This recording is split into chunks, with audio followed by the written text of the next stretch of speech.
வணக்கம். சென்னையில ஷாப்பிங் போயிட்டு ஹோட்டல்ல போனோம். விருதுநகர் ஹோட்டல் புதுசா திறந்திருக்காங்க டி நகர்ல. பெரும்பாலும் ஹோட்டல்ல இப்போ முன்னாடி ஒரு கண்ணாடி பெட்டியில மீனு, எறா இந்த மாரிலாம் வச்சு நமக்கு எது விருப்பமோ அத வாங்கி செய்து தர சொல்லலாம். அங்க எனக்கு பிடிச்சது ஒரு ட்ராலில எல்லாமே வறுத்து வச்சிருந்தாங்க. நமக்கு எது வேணுமோ அது விருப்பமா இருந்ததுன்னா, அத வாங்கி கேட்டு கூட நம்ம சாப்பிடலாம். இந்த ட்ராலி அனுபவம் எனக்கு புதுசா இருந்தது. இருந்தாலும் அது அவங்களுடைய வியாபார தந்திரம்.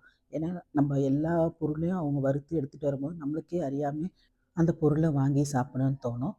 அங்க வெஜ் அண்ட் நான்வெஜ் எல்லாமே நல்லா இருந்தது. நான் வாங்குனோம். அதுதான் கொஞ்சம் கனமா இருந்தது. அதனால சாப்பிட முடியல. அதுதான் கொஞ்சம் கஷ்டமா இருந்தது. ஆனா மத்த பொருள் எல்லாமே ஸ்பைசஸ், ஆயில் எல்லாமே கம்மியா இருந்து வீட்டு சமையல் மாரி இருந்தது. இது பெய்ட் ப்ரமோஷன் கிடையாது. எனக்கு பிடிச்சிருக்கனால உங்ககிட்ட ஷேர் பண்றேன். நீங்க டி நகருக்கு ஷாப்பிங் போனீங்கன்னா, ஒரு முறை இந்த கடையில சாப்பிட்டு பாருங்க. யாரெல்லாம் இந்த கடையில சாப்பிட்டுருக்கீங்க, இல்ல விருதுநகர் சாப்பாடு பிடிக்குன்றவங்க என்கிட்ட கமெண்ட்ல ஷேர் பண்ணுங்க. மீண்டும் சந்திப்போம்.